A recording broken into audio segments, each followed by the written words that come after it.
Hey everyone, I'm Liz Fairy and today I'm going to show you how I made these crochet horse and centaur dolls. This video is the second part, where I show you how to make the horse body. If you missed part 1, where I showed you how to make the horse's head, you can find that in the description. Or if you want to make the centaur, click the link for my doll upper body tutorial instead. Both the centaur and the horse doll is exactly the same, except with the horse doll you'll continue using the head we made in part 1, and for the centaur, you'll add stitches onto the bottom of your doll body. If you like, you can find the written pattern for these horse dolls, or for my centaur dolls, in my Ravelry store. You could also find those links in the description below. I have my horse head that I made in part 1 here, and I've left this stitch open at the back, so now I'm going to continue where I left off.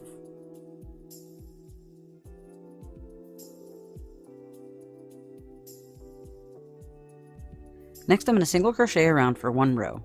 You can continue for more rows if you like, to make your horse's neck as long as you like before starting your horse's body. But I'll just single crochet for 1 row.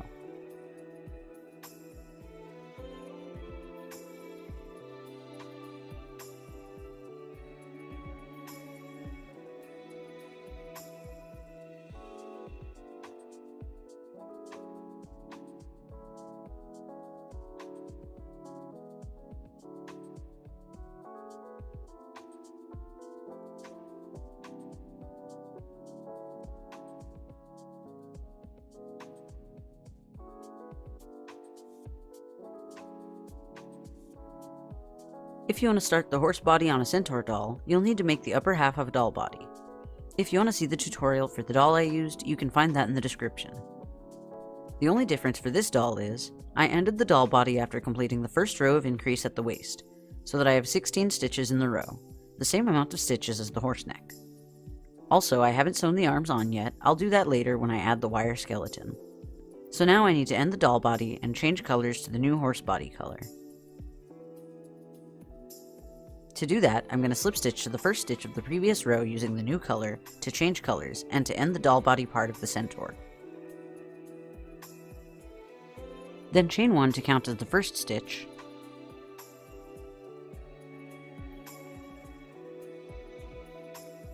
so I'll mark that stitch with my bobby pin.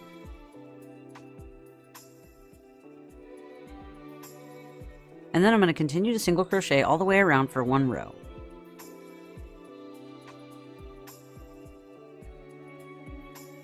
And the rest of the pattern is pretty much the same for both the horse doll and the centaur doll.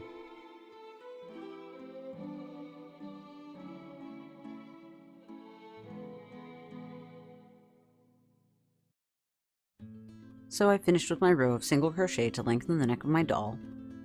Now I'm going to increase on both sides of the body to increase the size of the shoulders.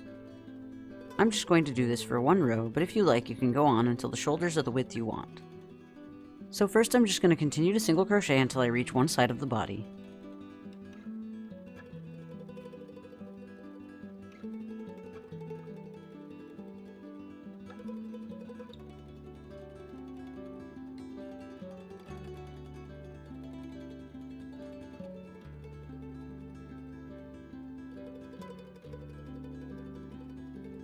So I've reached the side of the body, now I'm going to increase 3 times, so single crochet 2 times into the same stitch.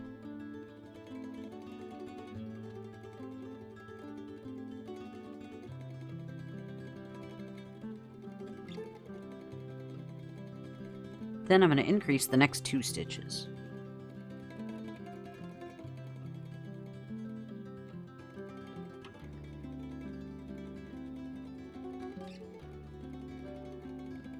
Alright, I've done my 3 increases on this side, now I'm going to single crochet until I get to the opposite side, where I'm going to do 3 more increases.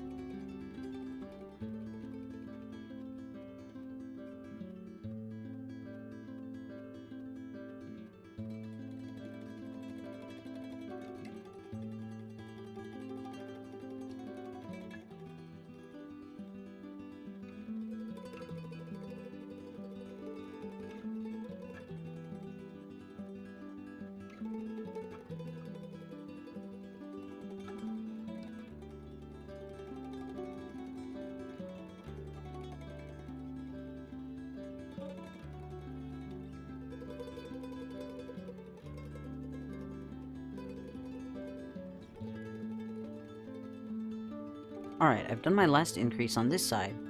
Now I'm going to continue to single crochet until I get to the end of the row.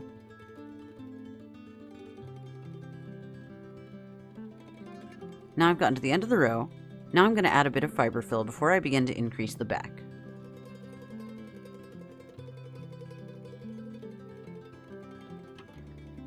And now to elongate the body, I'm going to increase the back 3 times per row. So I'm going to single crochet until I get to the back.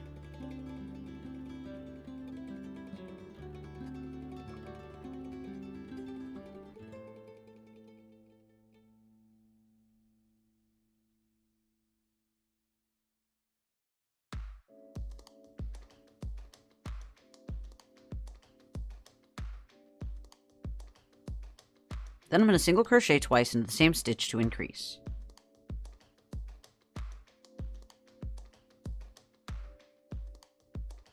And then into the next 2 stitches, I'm going to single crochet 2 times each.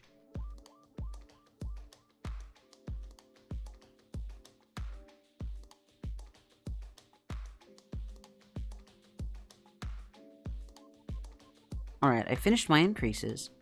Now I'm going to continue to single crochet until I get back to the back of the work so that I can increase 3 more times.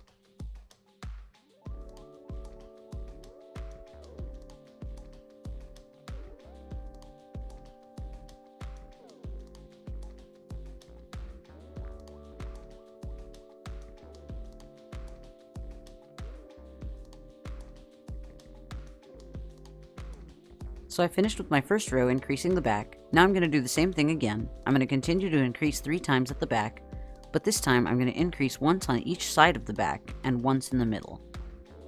So I'm going to single crochet until I get to the back.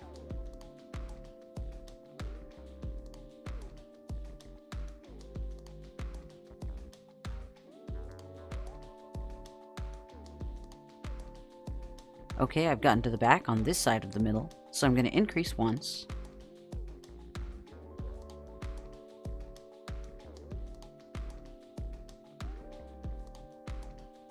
And then I'm going to single crochet until I get to the middle where I'm going to increase again.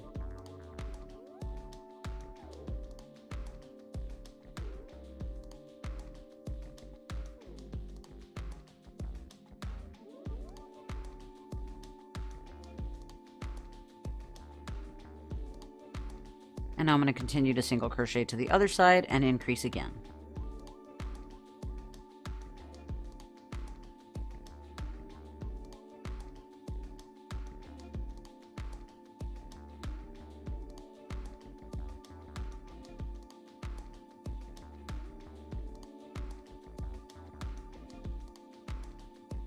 And I'm going to keep on adding 1 increase to each side and 1 to the middle until the front of the body is the right length so that I can start to decrease the front. I want to have a total of 8 rows of increase at the back. Since I've already done 2 rows, I'm just going to increase for 6 more rows.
Okay, I've gone on for 8 rows, increasing the back 3 times per row, once on each side and once in the middle, and as you can see, the back is a lot longer. Now I'm going to make the front leg holes, where I'm going to work the legs later. To do this, I'm going to skip some stitches and create a chain so there will be a hole at the front of the doll on either side. The amount of stitches I'm going to skip will be about 1/3 the amount of stitches as the total I have in the row on each side, because I like the proportion of that width. But you can make the legs as wide as you like. If you want a doll with thinner legs, you can skip fewer stitches when making the leg holes, and if you want thicker legs, you can skip more stitches. Just bear in mind that the number of skipped stitches will make up about 2/3 of the total width of the leg, and that the chain will make up the other third. So first I'm going to mark the 6 front stitches as close to the middle as I can get.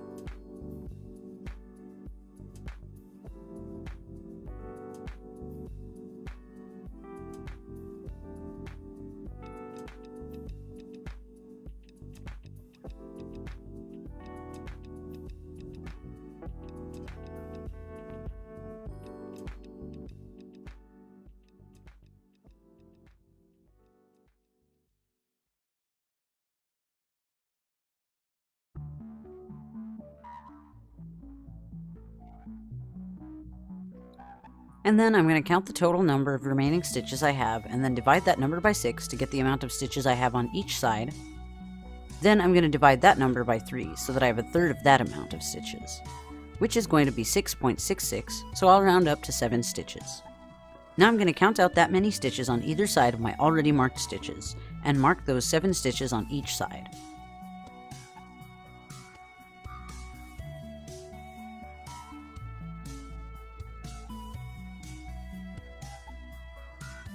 The first stitch of my row just happened to end up where one of my leg holes will go. This time. If that happens, just single crochet for a few stitches to more easily mark the row on this side. I'm also going to remove the stitch marker for the first stitch of the row, because the placement of the first stitch of this row will change after making the leg holes.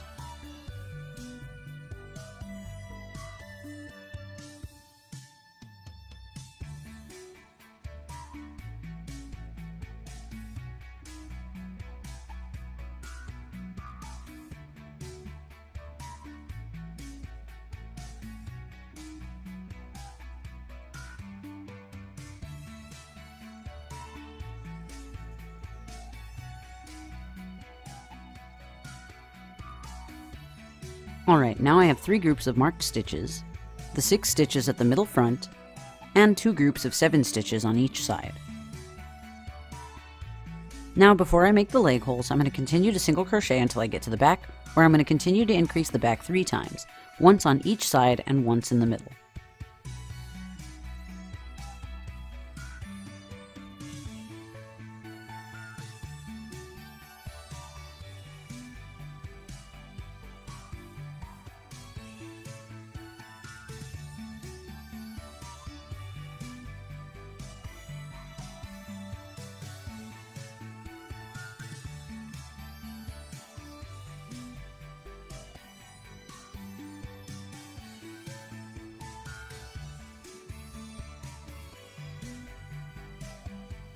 Then single crochet until I reach the marked stitches at the front.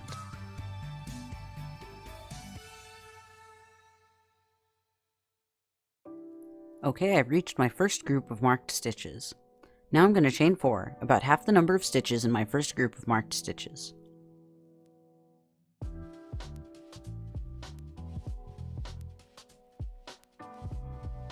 Okay, I've made my chain. Next I'm going to skip this first group of marked stitches, and into the 6 stitches at the front of the body, I'm going to decrease 3 times.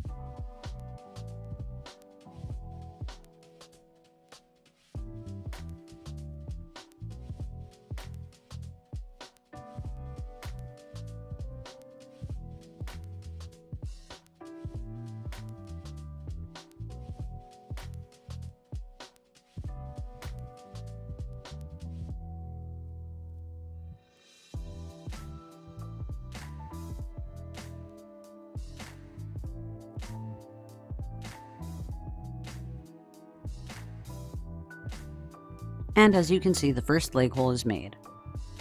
Now I'm going to do the same thing in reverse to create the second leg hole. So I'm going to chain 4,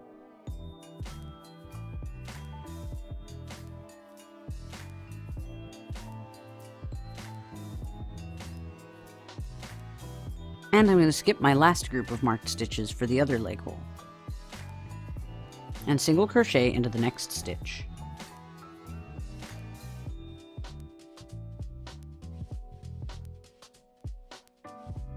And now my second leg hole is made. Now this stitch is going to count as the first stitch of the row, so I'll mark it with my bobby pin. I'm also going to use a bunch of bobby pins to mark all the stitches of the leg hole that'll count as a stitch when I come back to create the legs later. This is just so that I can make the whole body without any seams. If you prefer, you could just make the legs onto a separate chain and sew each leg to each leg hole when you're finished. But I'm just going to work directly onto these marked stitches when I make the leg. I'll mark each of the stitches I already worked into that are on either side of the 7 skipped stitches of each leg. So I'll mark the stitch that I worked into before the chain,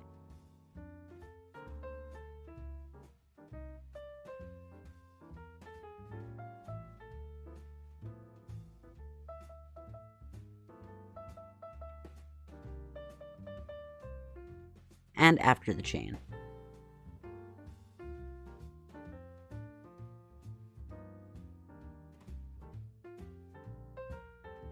These two in the middle that we're marking the 6 middle front stitches are already in the right place. Then I'll mark each chain stitch at the legs.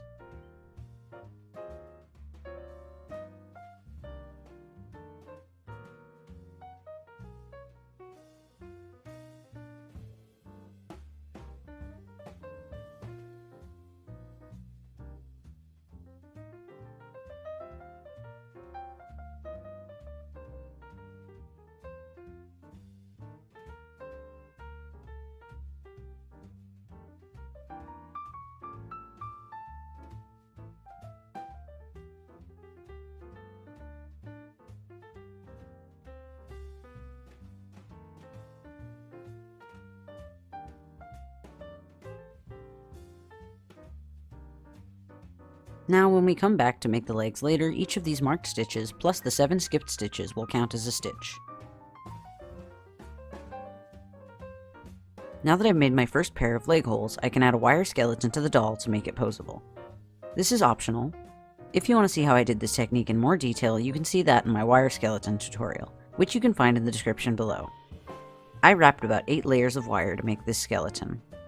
The only difference between the wire skeleton I made for my human doll and my horse doll is that the arms, legs, and neck of the skeleton will be longer and thicker, and also I made the loops at the ends of each leg and arm bigger. Make a skeleton with a 5-inch neck, 1 set of 7-inch front legs, and 1 set of 8-inch back legs about 4.5 inches apart for this horse doll. Or if you're making the centaur doll, add an extra set of arms about halfway down the neck. So for this doll, make a skeleton with a 3.5-inch neck, 5-inch arms, a 4-inch torso, 1 set of 7-inch front legs, and 1 set of 8-inch back legs about 4.5 inches apart. Then I shaped the wire to the horse's body by bending the neck up toward where the top of the head will be, bending the front legs down to each side,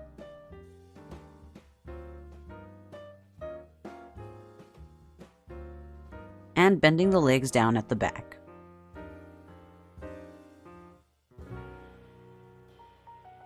Then I'll place a bend in the spine so that the neck, spine, and back legs form an S shape when viewed from the side.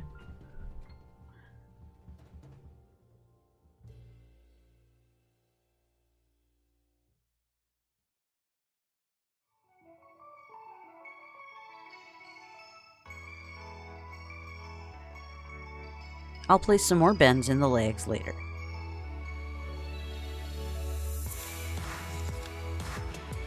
Next, I'll insert the skeleton into the doll through the big opening at the back. First, I'll insert the neck of the skeleton into the neck of the doll, and push it up into the head. Then I'll bend up the front legs of the skeleton from about halfway and insert the end of the front legs through the front leg holes of the doll.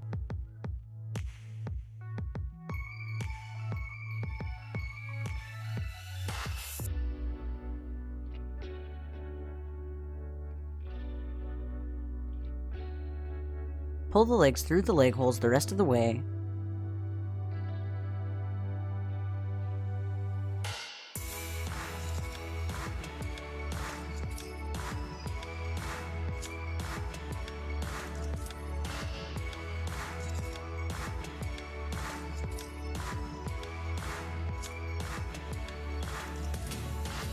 and unbend the legs of the skeleton.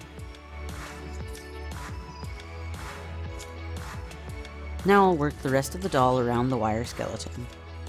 This is a good place to take a break so the video doesn't get too long. I'll show you how to make the next set of leg holes in the next video. If you liked this video, don't forget to give it a like and share it on social media. If you want to see more doll tutorials, you can find a playlist at the end of this video, or check in the description below. And if you'd really like to help out the channel, you can donate to my Patreon.